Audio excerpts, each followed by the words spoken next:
हरे राम राम राम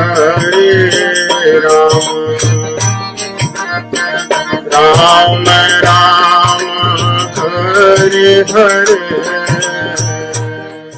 ओम नमो भगवते श्रीमते रामानंदाचार्याय।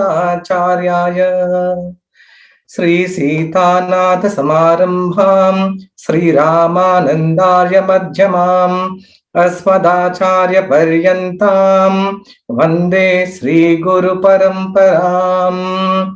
वंदौ तुलसी के चरण जिनकी नो जग काज, कल समुद्र बूढ़त लखे हो प्रगटे हो सप्त जहाज।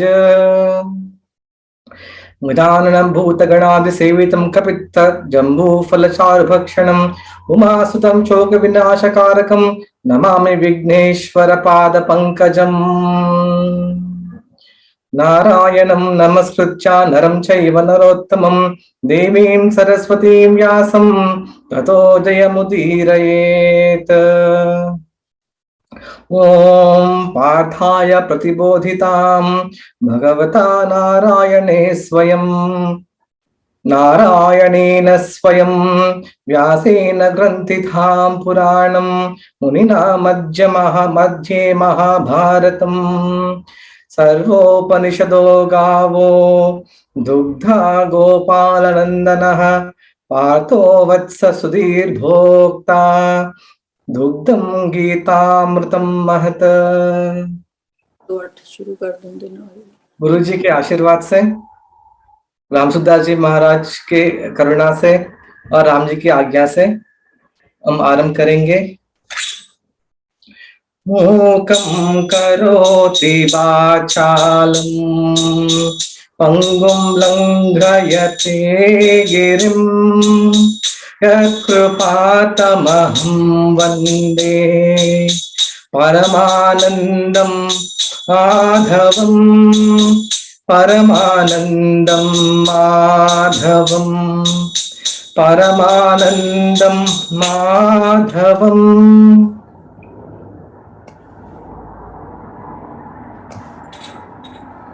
ठीक है, आज हम 5वें अध्याय का सारांश सुनेंगे। 5वां अध्याय का नाम है कर्म संन्यास योग।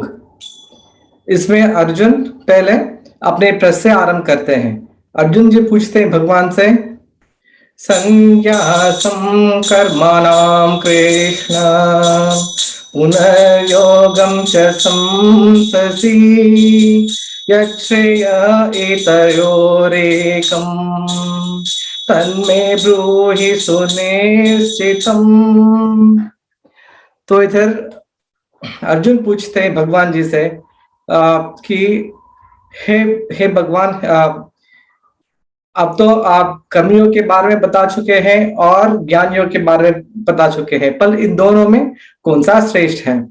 अगर हम पिछले अध्याय में देखते हैं तो पहले अध्याय में हमने देखा है कि अर्जुन अपने कुटुंब की मौत के कारण युद्ध नहीं करना चाहते हैं और युद्ध नहीं करने का कारण कई तर्क और वितर्क दिए हैं।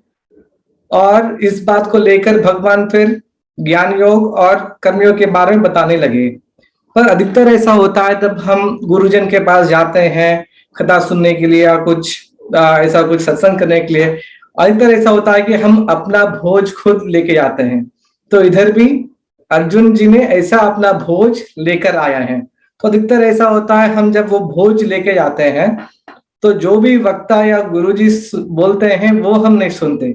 जो हमें सुनना, जो हमें अच्छा लगता है वही सुनते हैं और जो हमें अच्छा नहीं लगता वो नहीं, हम नहीं सुनते हैं।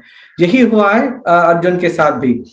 तो जब कृष्ण भगवान ने कर्मयोग और कर्म संन्यास या सांख्यों के बारे में बता रहे थे तो अर्जुन जी को ऐसा लगा कि जो युद्ध करने का कर्म को संन्यास कर दूं ये तो उचित है। तो इसलिए इस बात को लेकर ही प्रश्न पूछते हैं कि एक कर्मियों के बारे में बताए और कर्म संन्यास के बारे में बताए, क्योंकि उनको युद्ध करने का कर्म से संन्यास लेना है, इसलिए वो ये प्रश्न पूछते हैं कि कर्म और कर्म संन्यास योग में कौन सा श्रेष्ठ है। तो अगर हम इधर थोड़ा हम गौर से देखते हैं, इधर बार बार अर्जुन जी सुनिश्चितम जैसा पद उपयोग करते हैं, अर्थात वे अपना कल्याण चाहते हैं। तो इसी बात को लेकर भगवान जो अर्जुन जी की इसी भाव को लेकर भगवान आगे बोलना आरंभ करते हैं। माने इधर हम क्या सीखने को मिलता है, अधिकतर हम जाते हैं गुरुजनों के पास, अपना बोझ तो लेके जाते हैं, तो ये इतना तो करते ही हैं। पर अगर अपना कल्याण हमें करना है तो ये भाव लेके जाना है गुरु के पास कि हे गुरुजी मेरा कल्याण करो। अब यही भाव को लेकर गुरुजी अपने पर द्रवित होते हैं और आगे अपने कल्याण के लिए कुछ उपदेश देते हैं। तो भगवान श्री कृष्ण कहने लगते हैं, संन्यासः कर्मयोगश्च निःश्रेयस्करावुभौ तयोस्तु कर्म संन्यासात् कर्मयोगो विशिष्यते। तो भगवान कहते हैं कि सांख्य योग और कर्मयोग है, ये दोनों भी कल्याणकारक हैं, परंतु ये कर्मयोग जो है कर्म संन्यास योग से श्रेष्ठ है। तो भगवान ऐसा क्यों कहते हैं? भगवान कहते हैं कि जो कर्मयोगी है वो नित्य सन्यासी है, अर्थात जो जीव या जो मनुष्य संसार के लिए कर्म करता है उसको नित्य सन्यासी मानना चाहिए, और नित्य सन्यासी है वो तुरंत ब्रह्म को प्राप्त करता है। इसीलिए भगवान कर्मयोग को सांख्य योग से श्रेष्ठ बताते हैं, और ये भी कहते हैं कर्मयोग तो किसी भी साधन के बिना भी सिद्ध होता है, पर ज्ञान योग के लिए कर्मयोग जरूरी है। तो भगवान आगे क्या है तीसरे अध्याय में कि कर्मण्यैव संसिद्धिम् आस्थिता जनकादयः लोक संग्रह मेवापि संपर्शन कर्तुमर्हसि। अर्थात कर्मयोग लोक संग्रह के लिए ही कर्म करता है, माने लोगों जो संसार के जो जीव है उनके हित के लिए कर्म करता है। पर जो भी लोग अपने आप के लिए कर्म करते हैं वो ये संसार में बन जाते हैं, क्योंकि ये कर्मयोगी दूसरों के कल्याण के लिए कर्म करते हैं, ये अपने कर्म और कर्म के फल से नहीं बनते हैं।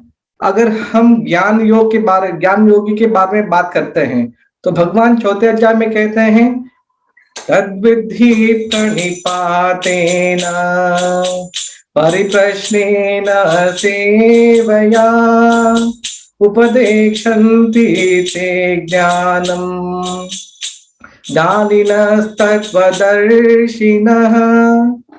अर्थात अगर हमें ज्ञान को प्राप्त करना है तो पहले हमें एक तत्वज्ञानी चाहिए, माने हम तत्वज्ञानी के पास जाकर तद्विधि प्रणिपात करके उनके सन्मुख बैठकर ज्ञान अर्जन करना चाहिए। अर्थात ज्ञान अर्जन करने के लिए किसी और का जरूरत है, पर कर्म योग या कर्म करने के लिए किसी साधन की आवश्यकता नहीं है। और जो ज्ञान का अर्जन हम करते हैं अपने आप के लिए करते हैं। तो इसमें अगर थोड़ा भी अगर अहमता, माने मैं इतना ज्ञानी हूं मान के अगर अहमता भी रह जाती है तो अपना पतन उधर से ही आरंभ होता है। तो इसलिए भगवान कहते हैं कि ये जो ज्ञान योग है कर्मयोग के बिना सिद्धि नहीं होता, इसलिए कर्मयोग को श्रेष्ठ बताते हैं। और रामसुदास जी महाराज जी लिखते हैं अपने व्याख्या में कि योग के बिना तो कर्म योग हो या ज्ञान योग हो दोनों भी बंधन कारक हैं, परंतु कर्म करने से हमें आधार मिलता है, और वो आधार मिलने से क्या होता है कि अपना पतन इतना जल्दी नहीं होता जितना पतन ज्ञान योग से होता है। ज्ञान योग में ज्ञान से होता है। ऐसा तो आजकल हमें देखने को मिलता ही है। जैसा हम सबको तो पता है कि हम जीव हैं शरीर अलग है और जीव अलग है, ये तो ज्ञान है। पर ये जानकर कुछ लोग कुछ भी कर लेते हैं, कुछ भी खा लेते हैं, कुछ भी पी लेते हैं और कहते हैं कि ये तो मैं नहीं कर रहा हूं, ये तो मेरा शरीर कर रहा है। हाँ, ये तो सही है कि मैं शरीर नहीं हूं, मैं शरीर से अलग और आत्मा हूं और परमात्मा के अंश हूं, ये तो ज्ञान है।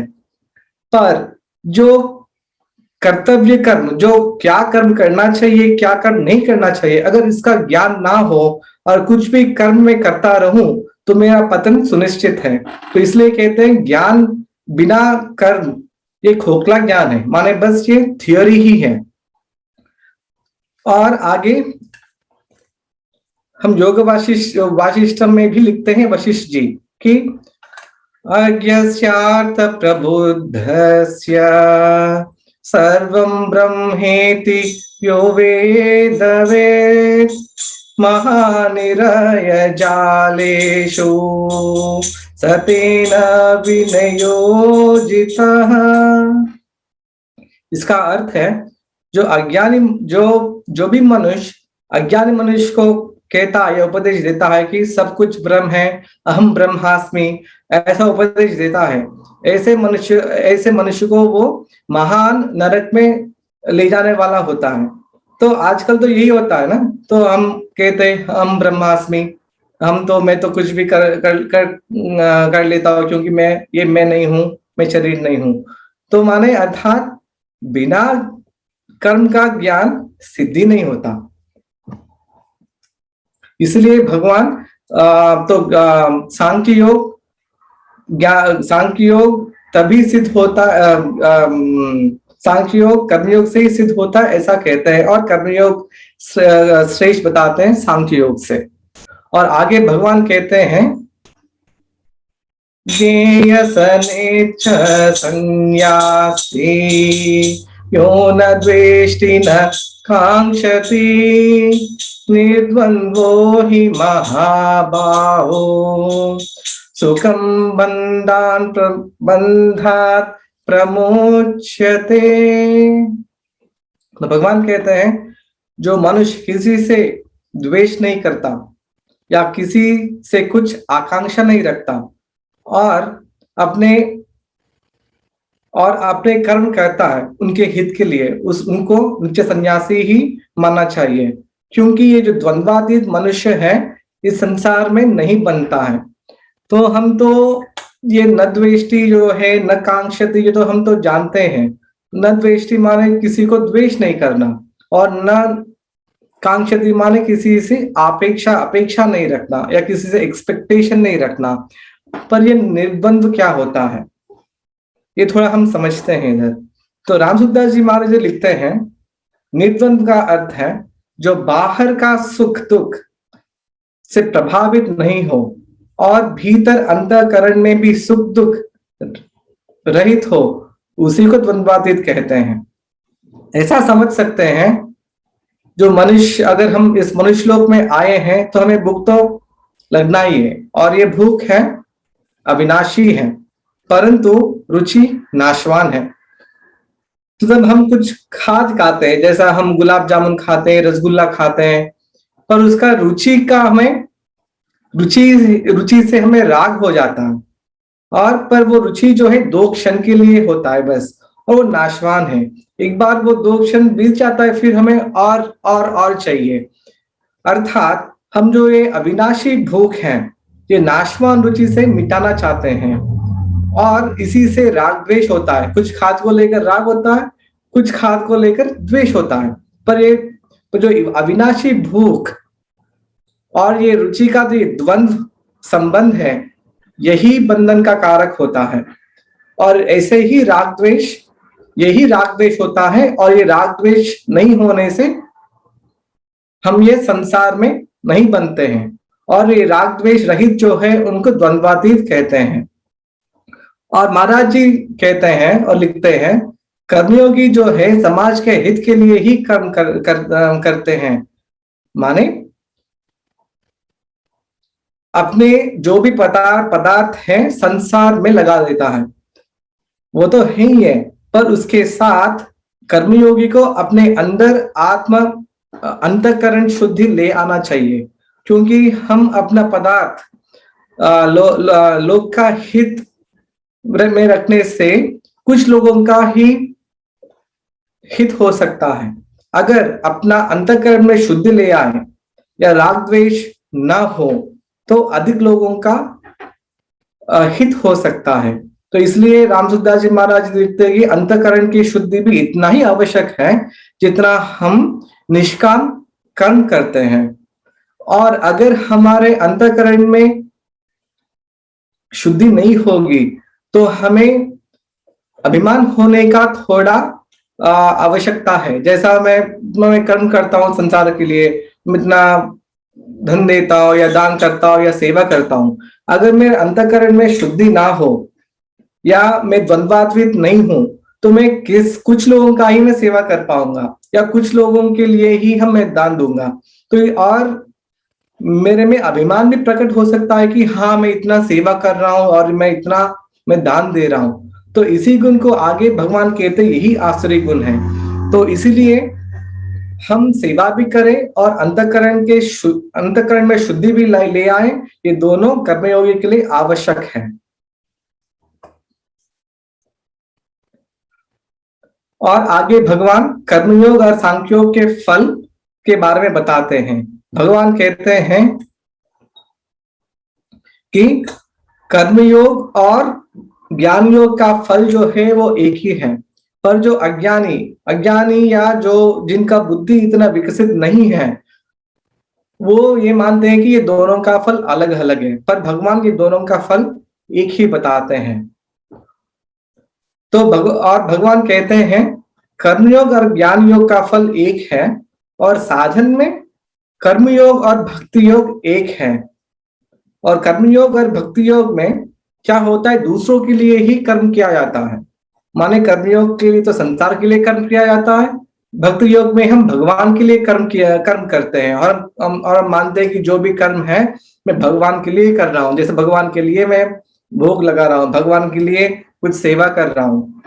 तो ये दूसरों के हित के लिए कर्म करना यही प्रधान भाव है। और सांख्य योग में ये ज्ञान अर्जन या मैं ये शरीर नहीं हूं, इस बात और इस भाव को ले आना ही सांख्य योग में प्रधानता है। तो इसमें थोड़ा सांख्य योग से क्योंकि ज्ञान होता है, वो ज्ञान का अभिमान भी हो सकता है। और कर्म योग में ये पदार्थों का संबंध नहीं होता, तो इसलिए अहमता का संस्कार कर्म योग में नहीं होता। और शरीर को संसार की सेवा में लगाने से क्षमा कीजिए, जो कर्मयोग है इसका सिद्धांत है ये शरीर और पदार्थों को संसार की सेवा में लगाना। और ज्ञान योग का ये जो सिद्धांत है ये जानना कि ये मैं नहीं हूं, ये मैं शरीर मेरा नहीं है और ये शरीर प्रकृति का है। और भक्ति योग में ये भक्त मानता है कि ये जो भी साधन है, संसाधन है, इंद्रिय है, जो भी है ये भगवान का है। तो ऐसा हर एक ऐसा भगवान बोलते हैं। और भगवान चौथे अध्याय में ये कह आए हैं कि ये जो कर्मयोग की सिद्धांत या कर्मयोग की ज्ञान है ये मनुष्य लोक में लुप्त हो गया है, और इसलिए भगवान इसके बारे में थोड़ा विस्तार से चर्चा कर रहे हैं। और भागवत पुराण में भी ये लिखा है कि तावत् कर्माणि कुर्वीत न निविद्येत यावता मत्कथा श्रवणादौ वा श्रद्धायावन्न जायते। तो इसका अर्थ है हम जब तक कर्म करना चाहिए तब तक हम भोगों से वैराग्य ना हो या भगवान के कथा और लीला में अपना श्रद्धा ना बढ़े। अर्थात जब तक हम ज्ञान योग या भक्ति योग का अधिकारी नहीं बन सकते हैं तब तक हम कर्तव्य कर्म नहीं करते। माने हमें कर्म योग का सिद्धांत और कर्मयोग का आचरण करना ही है अगर हमें भक्ति में जाना है। तो इसलिए भक्ति को समग्र कहा गया, क्योंकि भक्ति में कर्म भी होता है और भक्ति में ये ज्ञान भी होता है कि ये मैं नहीं हूं, ये मेरा नहीं है और ये किसी और का है, और मैं किसी और के लिए मुझे काम करना है या कर्म करना है। तो इसलिए भक्ति को समग्र कहा गया। समग्र माने ऑल इंक्लूसिव। तो आगे भागवत पुराण में ये भी लिखा है कि स्वधर्मस्तु यजन् यज्ञैः अनाशि काम उद्भव न याति स्वर्ग नरकौ यज्ञन् समाचरेत्। इसका अर्थ है जो हम स्वधर्म में स्थित होकर सब भोगों का त्याग कर कर जो भगवान का निष्काम भाव से सेवा करते हैं, हम स्वर्ग नरक में नहीं जाना आना होता है और ये कर्म बंधन से मुक्त हो जाते हैं। तो इसका अर्थ तो भागवत पुराण में भी कहा गया कि कर्मयोग कितना श्रेष्ठ है, और इसलिए ये सब कारण है जो भगवान कहते हैं कर्मयोग ज्ञान योग से श्रेष्ठ है, और ज्ञान योग और भक्ति योग का अधिकार जो कर्मयोगी है ज्ञान योग और भक्ति योग का अधिकार भी बन जाते हैं।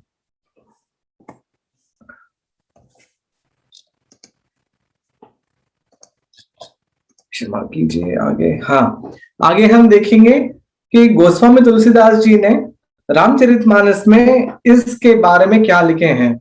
तो उत्तरकांड में उन्होंने तो 3 दोहों में 3 बड़े बड़े दोहों में इनका चर्चा किए हैं कि ज्ञान क्या है और ज्ञान कितना कठिन है। उसमें लिखते हैं उत्तरकांड में, तो जो 2 चौपाई और 1 दोहा मैंने चुना है जो इसका निष्कर्ष है। तो इधर गोस्वामी जी लिखते हैं, इंद्रियन सुरनन ज्ञान सोहाई विषय भोग पर प्रीति सदाई विषय समीर बुद्धि कृत भोरी तहि विधि दीपक बार बहोरी कहत कठिन समुझत कठिन साधत कठिन विवेक होय गुणाक्षर न्याय जो पुनि प्रचुह अनेक। तो इसमें गोस्वामी जी कहते हैं जो अपने इंद्रियों का जो देवता बैठे हैं उनको ज्ञान अच्छा नहीं लगता, तभी जब भी हम ज्ञान का अर्जन के लिए हम जाते हैं तो ये विषय वायु है वो भेजते हैं, और हम ये विषय वायु है ये पदार्थों का जो आसक्ति है ये इस मन को पूरा माने कंफ्यूज कर देता है, भ्रमित कर देता है और हमें ये विषयों में लगा देता है। तो ऐसा है ये ज्ञान मार्ग या ज्ञान योग की साधना, और कहते हैं ये ज्ञान योग की साधना जो है कहना भी कठिन है और समझना भी कठिन है, और यही नहीं अगर थोड़ा भी हम समझ जाएंगे तो उसको साधना भी बहुत कठिन है। और कहते हैं अगर जो गुणाक्षर न्याय जो है उसके गुणाक्षर न्याय के कारण भी अगर हमें ज्ञान भी प्राप्त होता है, हमें ऐसा सोचना चाहिए कि ये भगवान का कृपा है, क्योंकि इसमें कि भगवान की कृपा बिना तो हमें ज्ञान नहीं मिल सकता। तो ये गुणाक्षर न्याय क्या है? तो ये गुणाक्षर न्याय ऐसा है कि गुण नामक एक कीड़ा होता है। तो ये कीड़ा होता है जो लकड़ पे वो खाता रहता है लकड़ को। तो ऐसा मान लीजिए वो खाते खाते मान लीजिए वो राम करके राम नाम वो बना दी, राम नाम आकार। ये तो बस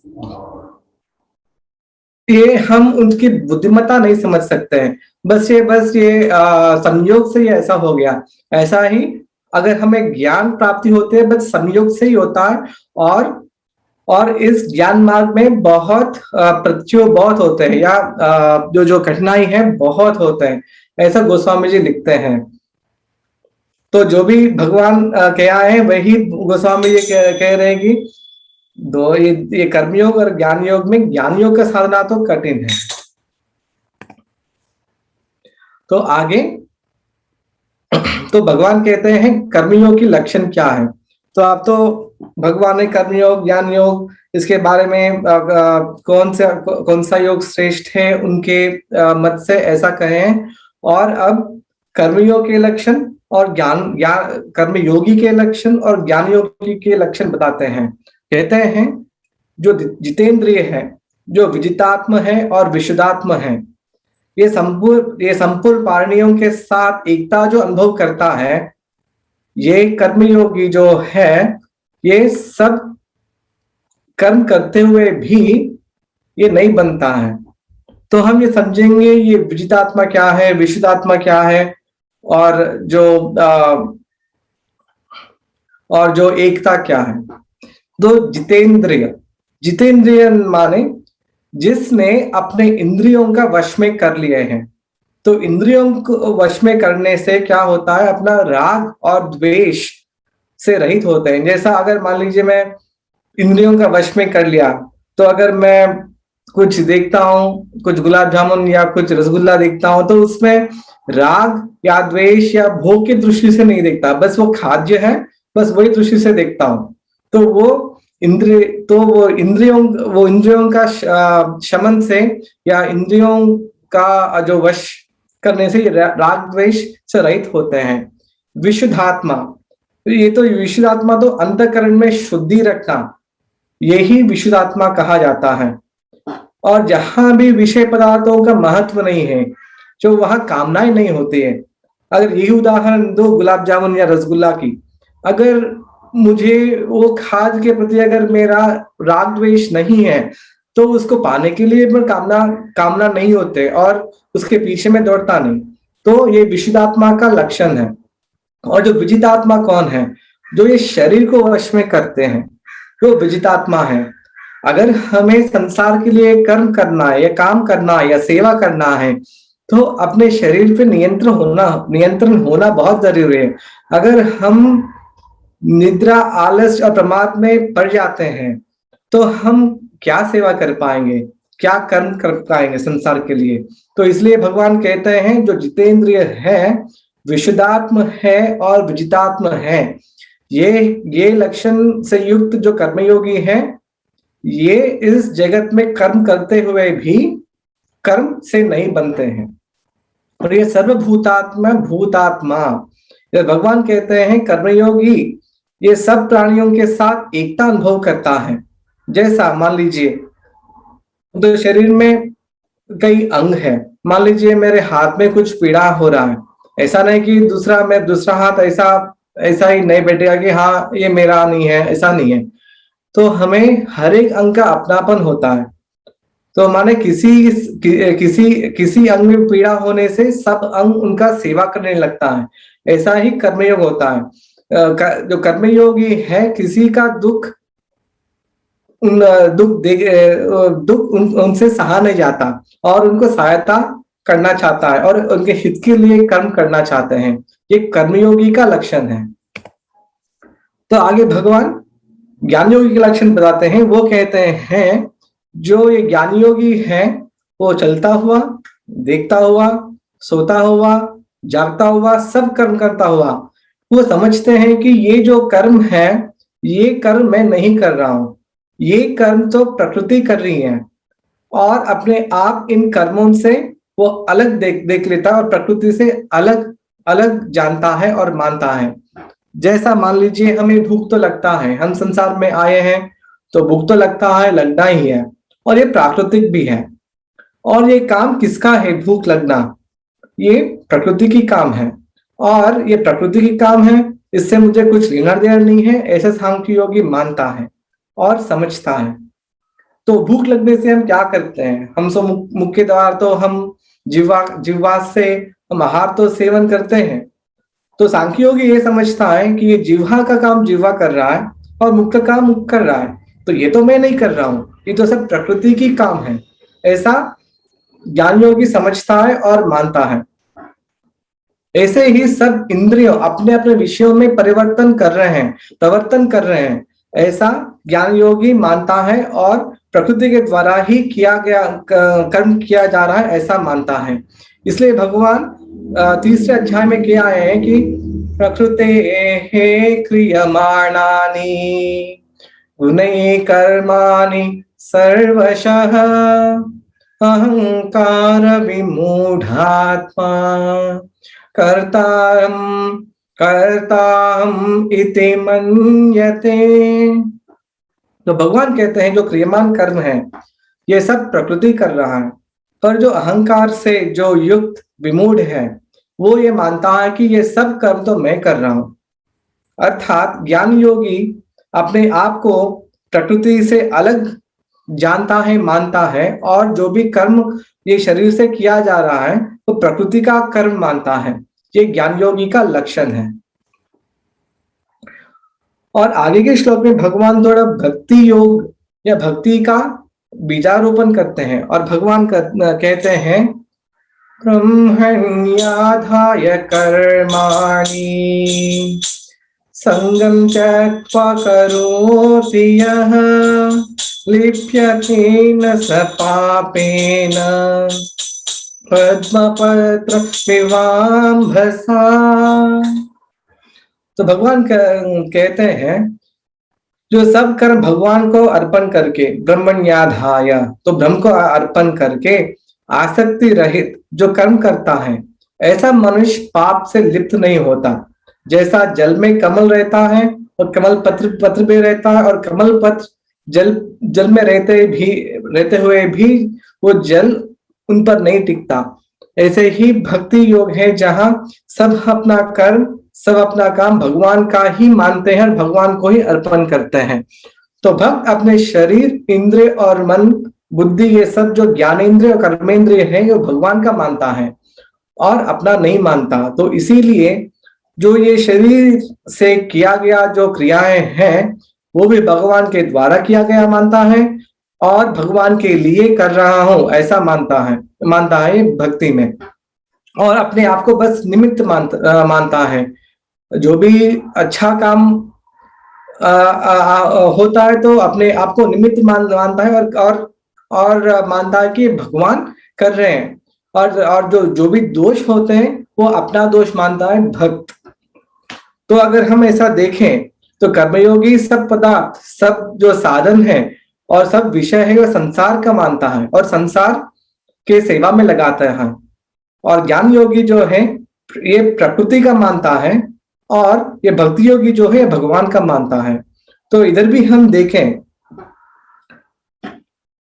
तो प्रकृति का अधिपति या प्रकृति का स्वामी कौन है? भगवान है। तो सब जो क्रिया जो प्रकृति कर रही है या संसार कर रही है, तो ऐसा तो हमें मानना चाहिए तो ये तो भगवान ही इनके स्वामी है, तो ये भगवान के लिए ही ये सब किया जा रहा है या हम कर रहे हैं। तो इसलिए भक्ति जो है इसको समग्र कहा गया है। तो भक्ति में सांख्य होता है और कर्म भी होता है, सांख्य योग होता है और कर्म योग भी होता है। तो आगे भगवान कहते हैं कर्मयोगी जो है आसक्ति को त्याग देता है और अपने अंतःकरण की शुद्धि के लिए शरीर से, मन से, बुद्धि से अपने इंद्रियों को नियंत्रण में रखकर संसार के लिए काम करता है। इधर भगवान केवल ही शब्द उपयोग करते हैं। कि केवल ही क्या अर्थ है? केवल ही केवल, बस, और किसी के लिए नहीं, बस संसार के लिए ही काम करता है। अपना ममता अहमता को छोड़ देता है कर्मयोगी, ऐसा भगवान कहते हैं। तो ऐसा समझ सकते हैं हम, जब वर्षा होती है तो वर्षा होने के दौरान ऐसा वर्षा तो नहीं मानती है कि ये तो मेरा जल है, मैं इन लोगों को दे रहा हूं और मेरे जल के कारण ही इनका जो फसल ये सब उग रही है और मैं इनका हित कर रहा हूँ या कर रही हूँ, ऐसा नहीं मानती है बरसात। ये तो बस बरसती है अपने हित के लिए। इसी प्रकार कर्मयोग जो काम करता है, कर्म करता है, उसमें अपनापन हटा लेता है। अपनापन हटाकर जो ममता, अहमता, राग, द्वेष ये सब हटाकर बस दूसरों के लिए ही काम करता है। जैसा वर्षा हमारे लिए बरसती है और ये नहीं मानती है कि ये जल मेरा है। और भगवान आगे कहते हैं तो कर्मयोगी कर्म कैसा करता है? कर्मयोग तो करता माने संसार के लिए तो करता है, पर कैसा करता है ये सब कर्म? भगवान कहते हैं युक्तः कर्मफलं त्यक्त्वा शान्तिमाप्नोति नैष्ठिकीम् अयुक्तः कामकारेण फले सक्तो निबध्यते। तो भगवान कहते हैं जो कर्मयोगी है कर्म फल का त्याग करता है, कर्म फल त्याग करके नैष्ठिकी शांति का प्राप्त करता है। जो जीव जो अयुक्त माने जो जीव है जो सकाम भाव से कर्म करता है, ये मनुष्य कामनाओं के कारण इस संसार में बनता है। तो हम इधर समझेंगे ये कर्म का फल क्या होता है। तो हम तो कहते हैं ये कर्म का फल है, कर्म का फल है, पर ये कर्म का फल होता क्या है? तो ये कर्म का फल 4 प्रकार का होते हैं। एक तो दृष्ट फल है, दृष्ट माना जो हम देख सकते हैं, जो वर्तमान में जो क्रिया हम करते हैं उसका फल हम देख सकते हैं। अदृष्ट फल माने जो हम आज काम करते हैं पर उसका फल हम तुरंत हमें नहीं मिलता, तो वो बाद में वो आके मिलता है, वो भविष्य में मिलता है, वो अदृष्ट फल है। प्राप्त फल, जो प्राप्त फल है, जो प्रारब्ध जो हम किए गया कर्म के अनुसार हमें आज मिल रहा है, जैसा हमें शरीर, धन, जाति, वर्ण जो भी हमें मिलता है अपना पूर्व जो कर्म है उसके अनुसार ही हमें ये शरीर मिलता है और वो परिवार मिलता है। और अप्राप्य फल अर्थात जो प्रारब्ध कर्म है जो हम किया गया पिछले जीवन में या पिछले यही जीवन में जो पिछला किया हुआ कर्म जो कर्म का फल जो भी भविष्य में मिलने वाला है वो अप्राप्य फल है।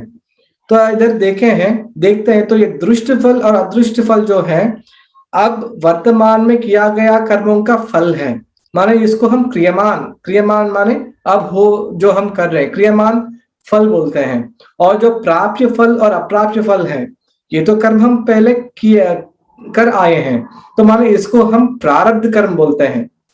तो कर्म फल का त्याग का अर्थ है जो ये दृष्ट फल है ये दृष्ट फल का हम आग्रह नहीं करना, अर्थात वो जो भी फल मिलता है उसे हम ना सुखी होना या दुखी होना। दूसरा है अदृष्ट फल अर्थात मैं कुछ काम कर रहा हूं और ऐसा हम आशा या अपेक्षा नहीं रखता है कि हाँ ये अब मैं काम कर रहा हूं तो मैं भविष्य में मुझे ऐसा मिले, ऐसा होगा। ये अदृष्ट फल का आशा है या अदृष्ट फल का फल है। जो प्राप्य फल है हम जो किया गया प्रारब्ध कर्म के अनुसार हमें शरीर मिलता है, हमारा परिवार मिलता है, धन मिलता है, जो भी मिलता है, तो ये प्राप्य फल है। जो प्राप्य फल का अभिमान या ममता नहीं रखना है यही प्राप्य फल का त्याग है। और अप्राप्य फल माने जो भी मुझे भविष्य में सुख मिलेगा ये काम करने से, ये अप्राप्य फल का ऐसा जो भाव है इस भाव को त्याग करना अप्राप्य फल का फल की त्याग करना है। हम ये एक उदाहरण से हम या दृष्टांत से हम समझ सकते हैं। जैसा मान लीजिए आज मैं किसी के लिए मैं दान दे रहा हूं और मुझे प्रशंसा मिले ये दान से, ऐसा मुझे अपेक्षा रखना यही दृष्ट फल है, माने मुझे प्रशंसा चाहिए ही ऐसा तो मुझे नहीं करना चाहिए। दूसरा, दान करने से पुण्य या कीर्ति मिलेगा, माने ये जो है हाँ हालांकि मिलेगा ही पर ये दिखता नहीं है। पुण्य तो मिलेगा अपने भाव के अनुसार, पुण्य मिलेगा, कीर्ति तो मिलने वाला ही है, पर इस कीर्ति के लिए हम अपेक्षा या आशा ना रखें, यही अदृष्ट फल का त्याग है। और जो प्रारब्धवश मिला हुआ धन, मान लीजिए मुझे प्रारब्धवश कुछ धन मिल चुका है और वो उसी धन के साथ मैं कुछ दान कर रहा हूं, तो ये प्रारब्ध वश जो मिला हुआ धन का अभिमान हो, ये अभिमान त्याग करना यही प्राप्त फल का त्याग है। और ये जो आज मैं दान दे रहा हूं, भविष्य में मुझे, क्योंकि मैं दान आज दे रहा हूं, भविष्य में ये लोग मुझे सहायता करेंगे या मुझे कुछ ऐसा कुछ फेवर्स बोलते हैं आजकल, तो वो करेंगे, ऐसा हमें मानना या आशा रखना नहीं चाहिए। यही अप्राप्य फल का त्याग करना। तो अगर हम समझेंगे तो जीव इस 4 प्रकार के एक ना एक फल में बन जाता है। जैसे अगर मैं दान कर रहा हूं और मुझे प्रशंसा आदि का मुझे चिंता नहीं है, पर अगर मुझे लगता है कि हाँ आगे जाकर कोई मुझे सहायता भी करेगा, तो मैंने ये अप्राप्त फल का मुझे आशा है, तो इसमें मैं बन जाता हूं अगर मैं ऐसा फल का आशा करता हूं। तो इधर भगवान कहते हैं ऐसा कर्म, ये सब प्रकार का फल का जो कर्म का फल है, इसको त्याग करने के बाद ही जीव को शांति मिलती है, नहीं तो इस संसार में वे बन जाते हैं। और आगे भगवान सांख्ययोगी कैसे काम करता है ये बताते हैं। तो भगवान कहते हैं सर्वकर्माणि मनसा संयस्तास्ते सुख्यं वशी नवद्वारे पुरे देहि नैव कुर्वन्न कारयन्। तो भगवान कहते हैं जो मनुष्य उनका इंद्रिय और मन को वश में करता है, ऐसे मनुष्य या जीव ये नव द्वार से युक्त जो शरीर में बैठा हुआ भी ये सब कर्म करता हुआ या ना करवाता हुआ दिखता है। माने ये कर्म तो करते हैं पर ये प्रकृति करता है। जैसा हमने चर्चा किए हैं, जो सांख्य योगी क्या मानता है कि जो भी कर्म चल रहा है ये शरीर से, ये तो प्रकृति का है, तो प्रकृति ही कर्म कर रहा है। तो ऐसा ही मानता है सांख्य योगी कि ये जो नव द्वार से युक्त शरीर में बैठकर भी मैं ये आत्मा है या जो सांख्य योगी है ना कर्म करता है ना कर्म करवाता है। तो इधर प्रश्न उठ सकता है, अगर कि अपना इंद्रिय अपने वश में क्यों नहीं होता? इसलिए इंद्रिय अपने वश में इसलिए नहीं होता है क्योंकि हम अपने मन और बुद्धि में अहमता और ममता की आसक्ति रहती है। ममता और अहमता रहने से इंद्रिय अपने वश में नहीं होते, न रखने से इंद्रिय अपने वश में होते हैं। तो सांख्य योगी तो काम नहीं करता है, न करवाता है, पर संसार में ये सब काम कौन करता है? ये सब कैसा चलता है? क्या भगवान काम करते हैं? क्या भगवान कर्म रचे हैं? क्या भगवान कर्म का फल रचे हैं? इस बात की चर्चा आगे करते हैं। तो भगवान कहते हैं न कर्तृत्वं न कर्माणि लोकस्य सृजति प्रभुः न कर्म फल संयोगम स्वभावस्तु प्रवर्तते। तो भगवान कहते हैं कि तो इस जो सृष्टि है, इसका सृष्टि तो रचना तो भगवान ने ही किया है, परंतु जो जीवता कर्तापन, जो मैं कर रहा हूं ये कर्तापन और कर्म या कर्म का फल जो फल में आसक्ति, ये सब भगवान नहीं रचे हैं। ये संपूर्ण कर्म तो प्रकृति का है और जीव जो है भगवान से विमुख हो गया और विमुख होकर प्रकृति से संबंध जोड़ लेता है। इस कारण प्रकृति से के द्वारा किया गया जो कर्म है अपना कर्म मानता है और कर्ता मानता है। तो एक बार कर्तापन का भाव आ जाता है तो कर्म का फल पे अधिकार भी जमा लेता है। तो अगर हम ऐसा तर्क से भी हम इसको अगर हम समझें, अगर भगवान शुभ और अशुभ कर्म बनाएंगे तो ये अच्छा बुरा कहने वाला बताने वाला शास्त्र गुरु क्यों होंगे? क्योंकि भगवान जब कुछ भी बनाते हैं हमारे अच्छाई के लिए बनाते हैं। अगर हम सोचते हैं भगवान इतना साधन बनाए सब अपने के लिए, सब हम साधन तो पूरा उपयोग कर रहे हैं, हम पूरा उपयोग करके हम जी रहे हैं, तो जो भी भगवान बनाते हैं अपना हित के लिए बनाते हैं। तो अगर भगवान कर्म बनाए तो ये अच्छा ही होगा और कर्म का फल भोगने का जरूरत नहीं होगा, क्योंकि ये तो भगवान बनाए हैं और भगवान कुछ बनाते हैं तो हमारे अच्छाई के लिए बनाते हैं। तो ऐसा हमें मानना चाहिए कि जो, या समझना चाहिए कि ये कर्म है, ये कर्म फल है, भगवान ने नहीं बनाया, ये बस अपने, ये कर्म और कर्म फल मनुष्य या जीव प्रकृति के साथ संबंध जोड़कर कर्ता और कर्तापन का भाव ले आता है, और कर्मफल में आसक्ति और अधिकार मान लेता है। तो मनुष्य कर्म कैसा करता है?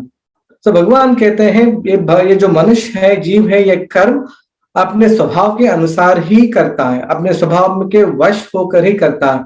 जैसा जिसका स्वभाव हो, उस स्वभाव के वश में होकर मनुष्य कर्म या काम करता है। मतलब जो अच्छा सात्विक हो कोई मनुष्य, तो वो थोड़ा सात्विक कर्म करता है, जो उनका वाणी में वो सात्विकता हमें दिखता है।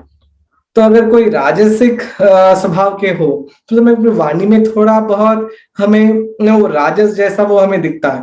तो मनुष्य अपने स्वभाव के वश में होकर ये सब कर्म या काम करता है।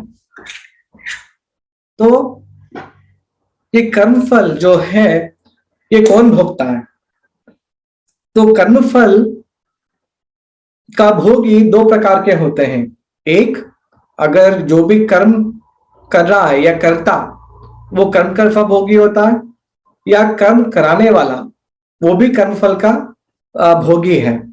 तो भगवान ने ना कर्म को बनाए या कर्मफल को बनाए या किसी से काम करवाते हैं, तो काम तो जीव करता है अपने स्वभाव के अनुसार। तो इसीलिए भगवान कहते हैं कि नादत्ते कस्यचित् पापम न चैव संस्कृतं विभु अज्ञानेनावृतं ज्ञानं तेन मुह्यन्ति जन्तवः।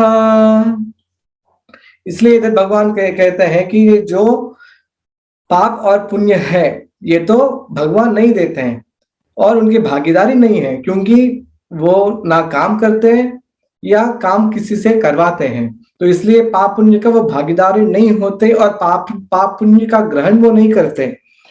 तो ऐसा हम एक दृष्टांत से हम समझ सकते हैं, जैसा सूर्योदय होता है। सूर्योदय होने से संपूर्ण जगत जो है अपने अपने कामों में लग जाता है, अपने जो जीविका चलाते हैं, और इसमें कुछ लोग व्यवसाय करते हैं, कुछ लोग कार्यालय जाते हैं, कुछ लोग पाप पुण्य ये सब कर्म करते हैं। पर जो इस कर्मों का फल है, पाप है, पुण्य है, जो भी है, उससे सूर्य देवता को कुछ लेना देना नहीं होता। अगर मान लीजिए मैंने कुछ ऐसा कुछ काम कर दिया जिससे मुझे कुछ लॉटरी लग गई और मुझे $1 मिलियन मिल गया, तो सूर्य देवता ऐसा नहीं कहते कि हाँ मैं उदित हो गया और अब मेरे प्रकाश से ही अब ये आपको इतना धन मिला, तो इसका धन से मुझे थोड़ा थोड़ा मुझे हिस्सा चाहिए, ऐसा तो वो नहीं कहते या नहीं मांगते। अर्थात जो सूर्योदय सूर्यास्त जो भी होता है, सूर्य देवता को जो अपना कर्म है, कर्म फल है, उसी से कुछ लेना देना नहीं है। इसी प्रकार भगवान को भी अपने कर्म से कुछ लेना देना नहीं है। तो भगवान तो ये प्रकृति को बनाए हैं, और ये जो प्रकृति क्या करता है, भगवान का सत्ता उसको लेता है और उसको भगवान की सत्ता से ही ये सब कर्म करने लगता है। और ये जीव जो है भगवान से विमुख होता है और प्रकृति को अपना मानने लगता है, और जो प्रकृति जो भी काम करता है उसका कर्तापन मान लेता है। तो इसलिए भगवान कहते हैं जो जीव अज्ञानी है या जिसका ज्ञान अज्ञान से ढका हुआ है, ऐसे लोग या ऐसे जीव मोह में पड़ जाते हैं और उनको लगता है कि ये सब कर्म है, कर्म का फल है, भगवान बनाए हैं और भगवान ही तो भगवान का इच्छा है, तो इसलिए मैं कर रहा हूं, तो इससे मेरा कुछ लेना देना नहीं है। ऐसा ये अधिकतर अज्ञान से ढका हुआ जो जीव है ऐसा मानता है। तो जो जीव को ज्ञान होने पर ये अज्ञान मिट जाता है और चीजें साफ साफ दिखने लगता है। आगे भगवान ज्ञान क्या है इसके बारे में थोड़ा चर्चा करते हैं। तो इधर तो भगवान कहते हैं कि अज्ञानवृत्तम ज्ञानम तेन मुह्यन्ति जन्तवः ना। तो ये ज्ञान क्या है और ज्ञान कैसा होता है? तो भगवान के इधर है, अब देखिए, अपना 5 कर्मेंद्रिय हैं और 5 ज्ञानेंद्रिय हैं, और इसमें देखिए इनमें बुद्धि का बहुत महत्ता है। तो बुद्धि ही जो भी निश्चित और निश्चय करता है, वही सब इंद्रिय उन्हीं का निर्देशन पालन करता है। तो पहले हमें अपने बुद्धि में ये निश्चय करना है कि भगवान सर्वत्र है, सर्वसमर्थ है और एक है। भगवान सृष्टि से पहले भी थे, अब भी है और सृष्टि के बाद भी रहेंगे। एक बार बुद्धि ये निश्चय करता है तो हम ये जो अविनाशी भगवान है या ब्रह्म है, उनको पाने के लिए हम प्रयास करते हैं, उनके लिए हम चिंतन करते हैं।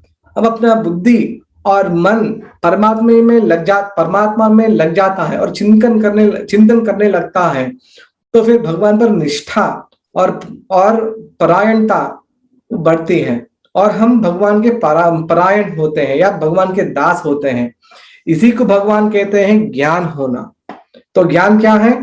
ज्ञान है भगवान को सर्वसमर्थ मानना, जानना और भगवान के दास बनना, यही ज्ञान है, ऐसा भगवान कहते हैं। और ये ज्ञान होना माने ये मानने पर ये जो जीव है पुनः पुनः ये मृत्युलोक में आना जाना नहीं होता। तो भगवान आगे ये ज्ञानी जो होता है उनका गुण कैसा है, क्या होता है, ऐसा भगवान बताते हैं। भगवान बताते हैं, विद्या विनय संपन्ने ब्रह्मणे गवि हस्तिनी सुनिचैव स्वपाके च पंडिताः समदर्शिनः। तो इस श्लोक में भगवान ब्राह्मण के 2 विशेषण बताते हैं। इस श्लोक में भगवान कहते हैं ब्राह्मण विद्या से संपन्न होना चाहिए और विद्या से भी संपन्न होना चाहिए।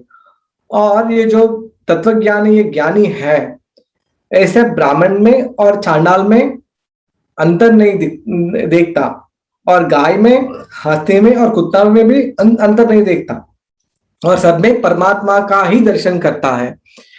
इसका अर्थ ऐसा नहीं है कि व्यवहार में ये सब एक ही है, ऐसा नहीं है। व्यवहार में ब्राह्मण अलग है, चांडाल अलग है, और हमारे शास्त्र भी यही कहते हैं कि व्यवहार में इन सबको हम अलग अलग ही देखना चाहिए और बर्ताव करना चाहिए। जैसा विद्या विनय के साथ जो ब्राह्मण है उन्हीं का पूजा वही पूज्य होता है, ना कि चांडाल। और जो सवारी जो है हाथी की किया जाता है, ना कि गाय का या कुत्ते का।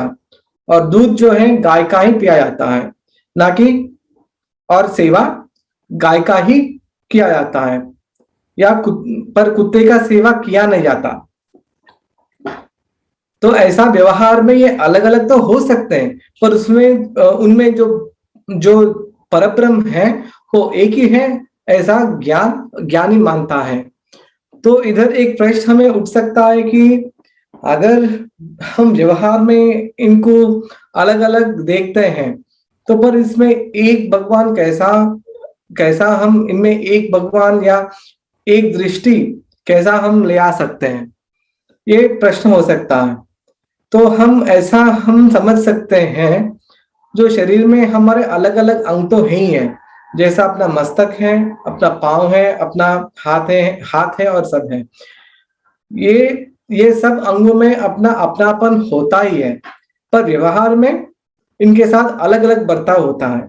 जैसा हम किसी को प्रणाम करते हैं तो हम हाथ से प्रणाम करते हैं या हम मस्तक से प्रणाम करते हैं, ना कि पैर से। या किसी को हम पैर लगने से हम क्षमा याचना करते हैं, पर हम हाथ लगने से हमें क्षमा याचना नहीं करते। माने कहने के मतलब है ये हाथ में, पैर में, मस्तक में अपनापन तो रहता ही है, पर व्यवहार में हम इनको अलग अलग देखते हैं। ऐसा ही हम सब जीवों को देखना चाहिए। व्यवहार में हर एक जीव अलग है, पर उसमें जो तत्व है, परमात्मा का तत्व ही हमें देखना चाहिए। तो ऐसा भगवान कहते हैं, ये ज्ञानी का लक्षण है, ज्ञानी ऐसा करता है। तो जिस प्रकार जो रेत में मिला हुआ जो शक्कर को चींटी या पिपीलिका जो कहते हैं, हम चींटी कहते हैं, वो चुन चुन कर वो पिपी जो शक्कर की दाना वो चुनता है और रेत को छोड़ देता है। ऐसा ही जो ज्ञानी है इस संसार में सत को पकड़ता है और असत को छोड़ देता है और सर्वत्र ब्रह्म को ही देखता है। और भगवान कहते हैं, इहैव तर्जितः सर्गो येषां साम्ये स्थितं मनः निर्देशं हि समं ब्रह्म तस्माद् ब्रह्मणि ते स्थिताः। तो भगवान कहते हैं, जो जिसका दृष्टि एक हो, एक सम हो, ऐसा जीव जीवित अवस्था में भी और इस शरीर छूटने के बाद भी जीवन मुक्त होता है और संसार को जीत लेता है। तो पर हम इधर थोड़ा समझेंगे ये जीतना क्या है और हम कैसा जीत सकते हैं। तो अगर हम सोचें, अपना जो 5 कर्मेंद्रिय है और ज्ञानेंद्रिय है, ये तो पर है, पर माने प्रकृति के हैं, और जीव या हम इनके अधीन होते हैं, माने हम पर के अधीन में आ गए या पराधीन हैं, या स्लेव जैसा कहते हैं, पराधीन। तो अर्थात पराधीनता स्वीकार तो हम कर लेते हैं, और पराधीन व्यक्ति का विजय कभी इस संसार में हो सकता है या उस संसार में भी नहीं हो सकता है। पर जो जीव अपने इंद्रियों पर विजय पाता है या विजय पाता है, उस जीव या ऐसे जीव को ही विजय प्राप्त होता है। तो ये ऐसा इसका अर्थ है कि जो पराधीन व्यक्ति है या इंद्रियों का अधीन जो व्यक्ति है, वो ये संसार में या उस संसार में उनको शांति नहीं मिलती और उनका जीवन मुक्त नहीं होता। पर जो जीव पराधीन या पर का अधीन नहीं है, जो स्वाधीन है, ऐसा जीव ही जीवन मुक्त होता है। तो ये एक दृष्टि जो भगवान कह आए हैं, तो एक दृष्टि रखने से जीव जीवन मुक्त होता है। तो हम ये एक दृष्टि कैसा हम अपने आप में ला सकते हैं। तो भगवान इधर कहते हैं आगे के श्लोक में, जो हम इस समदृष्टि प्राप्त करने के लिए ये बाह्य स्पर्श माने जो भी विनाशशील जो पदार्थ है उसको हम बाह्य स्पर्श कहते हैं। इस बाह्य स्पर्श से आसक्ति का त्याग देने से ही हमें सब में एक दृष्टि लग जाती है।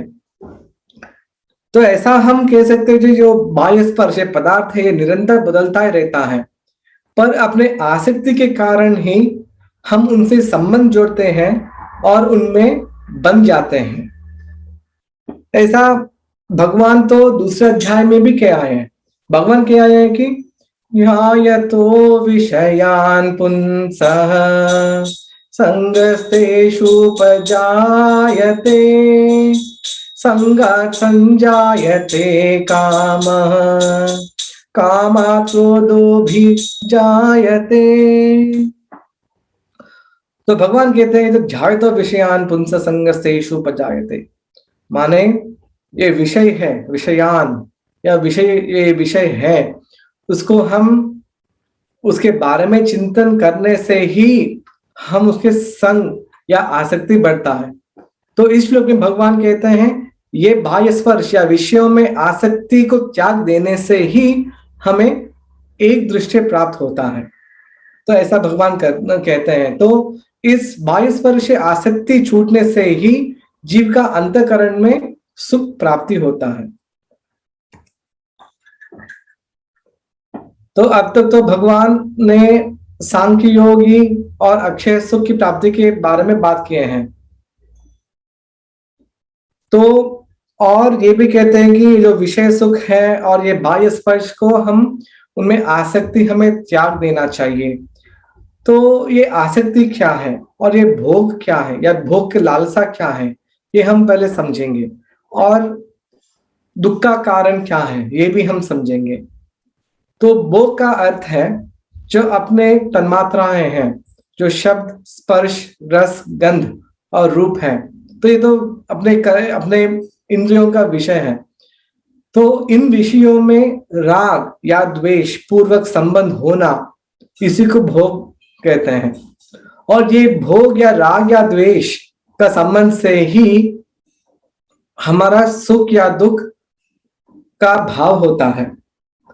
तो एक उदाहरण के तौर पे हम ये समझ सकते हैं कि मान लीजिए मुझे मिठास बहुत अच्छा लगता है, मुझे रसगुल्ला बहुत अच्छा लगता है, मैं खूब खाता हूँ तो मुझे बहुत आनंद आता है, और उसके साथ तो मेरा राग है। तो मान लीजिए कुछ अवस्था के बाद मेरा मधुमेह माना डायबिटीज, मधुमेह हो गया और वही रसगुल्ला मैं खा नहीं पाता। तो उसी रसगुल्ला में जो मैं सुख देखता था, वही रसगुल्ला मुझे दुख दे रही है। क्यों दुख दे रही है? क्योंकि मुझे उसमें आसक्ति है और उसमें मैं भोग देख रहा हूं, और क्योंकि वो मैं भोग नहीं पा रहा हूं, इसीलिए मुझे उस चीज को देखकर मुझे दुख हो रही है। अर्थात सुख भोगने के बाद दुख भोगना अनिवार्य है, ये आवश्यक है ही है। भगवान ये चीज तो दूसरे अध्याय में भी क्या है कि सुख के बाद दुख आने वाला ही है। ऐसा तो ये प्रकृति का नियम ही है। तो ये दुख का कारण क्या है? ये दुख का कारण क्या परिस्थिति है? जैसा मान लीजिए उदाहरण में क्या परिस्थिति, क्योंकि परिस्थिति बदल गई, मेरा ये रोग हुआ तो इसलिए मैं खा नहीं पा रहा हूं, तो ये क्या दुख का कारण है? परिस्थिति जो है वो बदलती रहती है। आज एक परिस्थिति होता है, कल एक परिस्थिति होती है।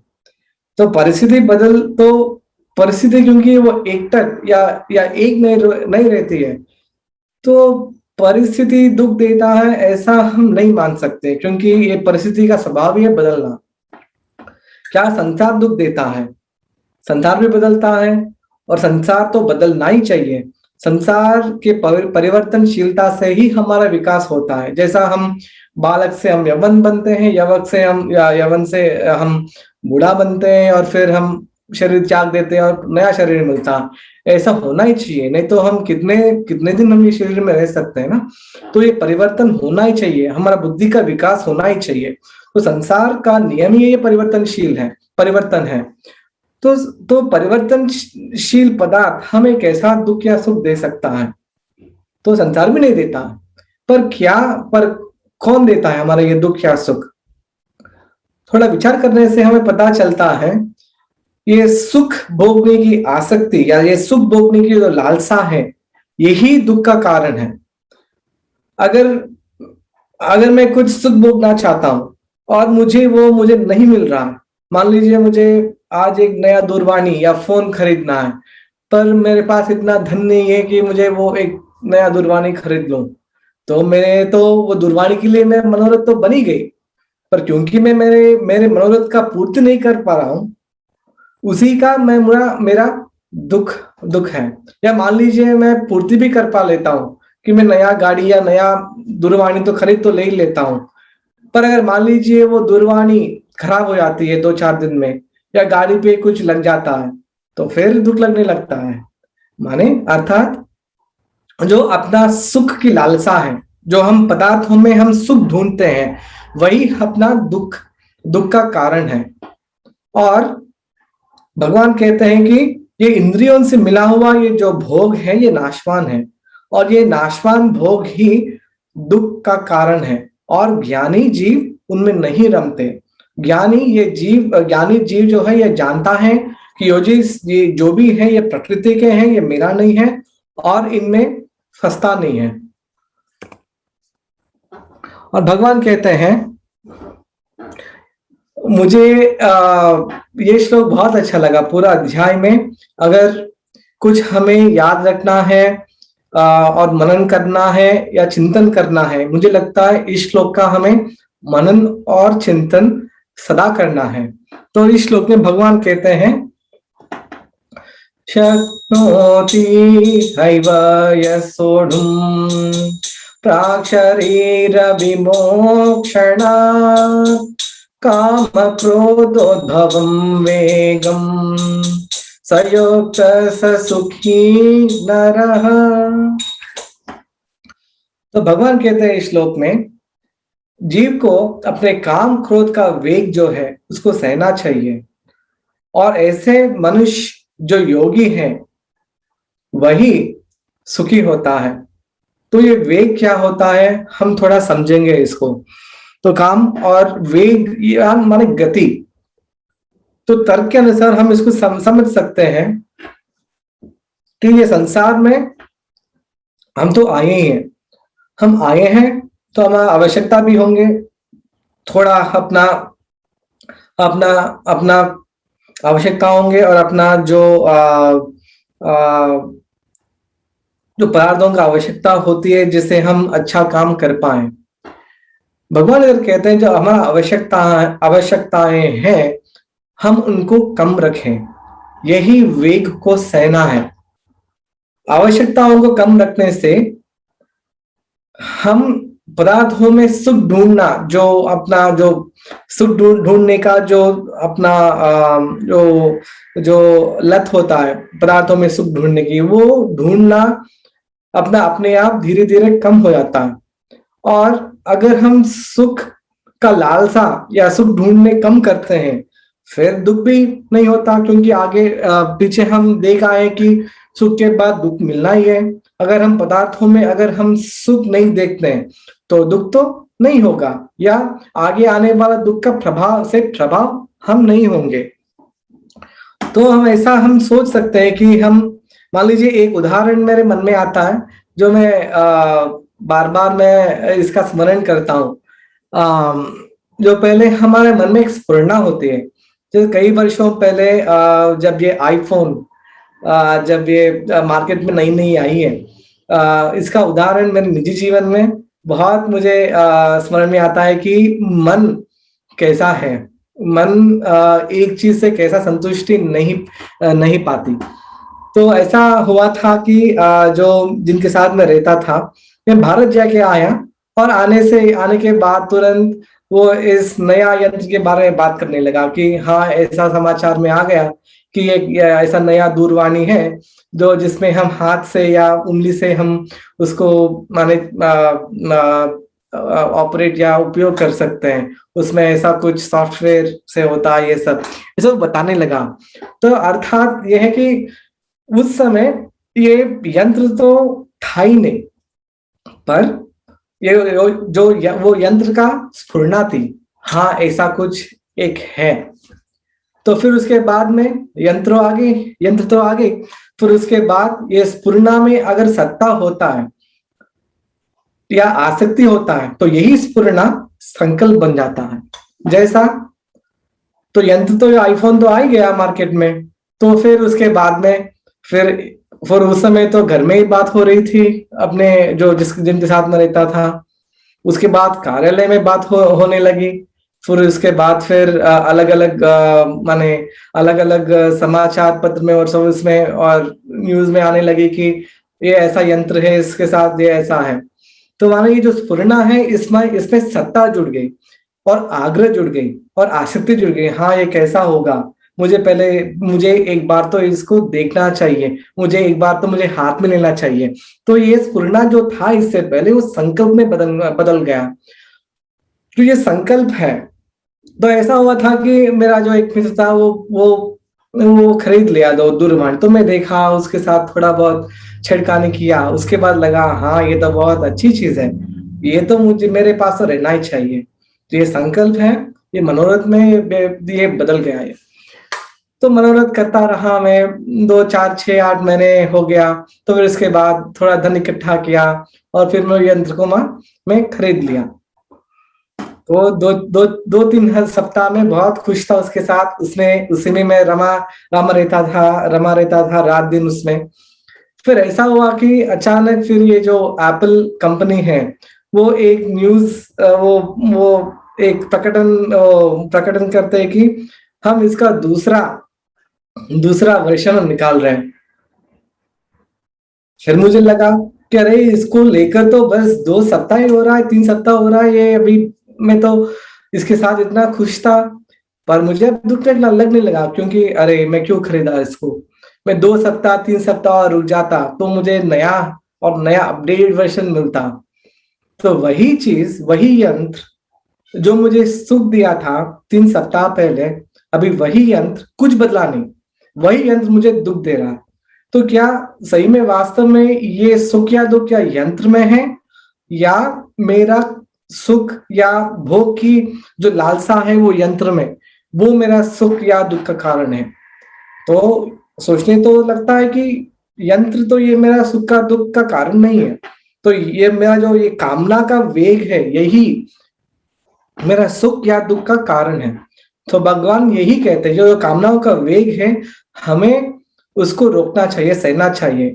अगर मान लीजिए यही ये दृष्टांत में अगर मुझे लगता था, अगर मुझे ये स्फुरना भी या कामना भी होती आ जाती कि हाँ, तो मैं निमित्त और साक्षी बनकर उसको देखना चाहिए कि हाँ कामना तो आ रही है तो उनको सहकर उनको जाने देना चाहिए, उनको पकड़कर और उनमें आसक्ति और भोग हमें देखना नहीं चाहिए।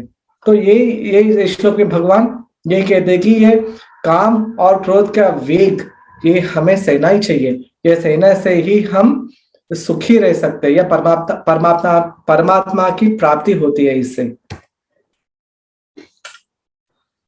और भगवान अंत में जो विराम कर रहे हैं अभी, तो विराम के समय भगवान 2 और मार्ग के बारे में बताते हैं, बस थोड़ा बीजारोपण करते हैं कि ध्यान योग और भक्ति योग के बारे में थोड़ा बहुत कहते हैं। भगवान कहते हैं ध्यान योग के बारे में उनका थोड़ा सा पद्धति वो बताते हैं, और भगवान कहते हैं जब हम ध्यान करने बैठते हैं, जो साधक जो भगवान का ध्यान और जप जो हम करते हैं, जब हम जप करने के लिए बैठते हैं, हम जो बाह्य स्पर्श है, मानो जो बाहर के विषय जो है, हम इनको बाहर ही छोड़ देना चाहिए। हमें फिर उनका ध्यान या उनका स्फुरना नहीं करना चाहिए, और बाह्य स्पर्श बाहर ही छोड़कर हमें अपना दृष्टि जो है, अपने भ्रूव जो है उसके बीच में स्थित करना चाहिए, और अपना जो प्राण और अपान वायु है उसको सम करना चाहिए। तो जब हम श्वास जो अंदर लेते हैं उसको अपान वायु कहते हैं, और जो श्वास हम बाहर छोड़ते हैं उसको प्राण वायु कहते हैं। अर्थात जो प्राणायाम करते हैं, अनुलोम विलोम आदि प्राणायाम करते हैं, वो प्राणायाम से हम जो ये श्वास है अपना प्राण और अपान वायु है उसको सम करते हैं, सम करने के लिए प्रयास करते हैं। तो प्राण और अपान वायु को सम होने पर अपना मन शांत होता है। तो मन शांत होने से फिर इंद्रिय भी अपने अपने जो विषय में जो वो भागने की जो लालसा वो भी कम होता है, और बुद्धि भी हमारे नियंत्रण में आता है। मन बुद्धि इंद्रिय सब अपने नियंत्रण वश में करने के बाद जो जीव ये काम और क्रोध से रहित हो और भगवान के परायण हो या मोक्ष परायण हो, ऐसा परायण होकर ऐसा भगवान का ध्यान करना चाहिए। ऐसा भगवान ऐसा ध्यान योग के बारे में बताते हैं। अर्थात जो हम जप करते हैं, जो भी हम करते हैं रोज, ऐसा प्राणायाम करना चाहिए, अपना मन को शांत रखना चाहिए, और जो भी अपना कामना है उसको या बाह्य स्पर्श जो है इसको हम छोड़ देना चाहिए। एटलीस्ट वो जो जितना भी समय हम जप करते हैं वो समय तक हमें इन सबको छोड़ कर अपना प्राण और अपान वायु को सम करके हम भगवान में हम रमना चाहिए, भगवान का नाम में रमना चाहिए। तो ऐसा भगवान कहते हैं। और अंत में भगवान भक्ति योग के बारे में कहते हैं। ये दूसरा श्लोक है जो हम इस अध्याय में है जो हमें जिसका चिंतन सदा करना चाहिए। तो भगवान कहते हैं भोक्तारं यज्ञ तपसाम सर्वलोकमहेश्वरं सुहृदं सर्वभूतानां ज्ञात्वा मां शान्तिमृच्छति। तो भगवान कहते हैं जो जीव भगवान को सर्वव्यापी समझता है, सर्वसम्मत समझता है, और सब यज्ञों को और सब जो हम यज्ञ करते हैं तब करते हैं। यज्ञ क्या है, हम पिछले बार गोविंद गोपाल जब चौथे अध्याय किए थे उसमें यज्ञ क्या है, कितने प्रकार के यज्ञ हैं, सब उन्होंने अच्छी तरह उन्होंने समझाए हमें। तो तब तो समझते जो हम एकादशी का व्रत करते हैं, हम जब आदि करते हैं, ये सब तप है। तो भगवान कहते हैं यज्ञ जब तब जो भी है इसका भोक्ता को हमें भगवान को ही मानना चाहिए। माने अर्थात इन यज्ञ और ये तपों का जो फल है उसका फल में हमें अपेक्षा रखना नहीं चाहिए कि हाँ मुझे जब तब यज्ञ करने से मुझे ये फल मिलेगा, ऐसा नहीं है। इसका जो फल का भोक्ता है स्वयं भगवान है, ऐसा मान कर जो संपूर्ण लोक का महेश्वर मानते हैं भगवान को और सुहृद मानते हैं। सुहृद माने एक तरह मान सकते हैं कि अच्छा मित्र। जो अपना अच्छा मित्र होता है अकारण ही हमें सहायता करता है, अकारण ही हमारे सुख दुख बांट लेता है। अच्छा मित्र से अधिक होता है सुहृद, माने अच्छा हृदय रखने वाला। तो भगवान को जब हम अकारण करुणा करने वाला, दया करने वाला, प्रेम करने वाला सुहृद जब हम मानते हैं, ऐसे ही जीव शांति को प्राप्त करते हैं। ऐसा कर भगवान इस अध्याय का विराम करते हैं। तो अगर हम सब इस अध्याय में हम देखते हैं तो भगवान पहले कर्मयोग ज्ञान योग या कर्मयोग क्यों श्रेष्ठ है पहले वो बताते हैं, फिर कर्मयोग के बारे में बहुत विस्तार से बताते हैं, फिर ज्ञान योगी का लक्षण और ज्ञान योग के बारे में बताते हैं, और थोड़ा बहुत फिर दूसरे दो जो मार्ग है ध्यान योग और भक्ति योग का बीजारोपण करते हैं। इन सब में हम देखते हैं, सब में हम एक चीज प्राप्त करते हैं कि हमें बाह्य स्पर्श या विषयों में हमें रमना नहीं चाहिए। और अगर ऐसा कामना या ऐसा हम नहीं होता है, हमें कम से कम उस विषयों का या काम क्रोध और इस कामनाओं का जो विषय का जो वेग है उसको हमें सहना चाहिए।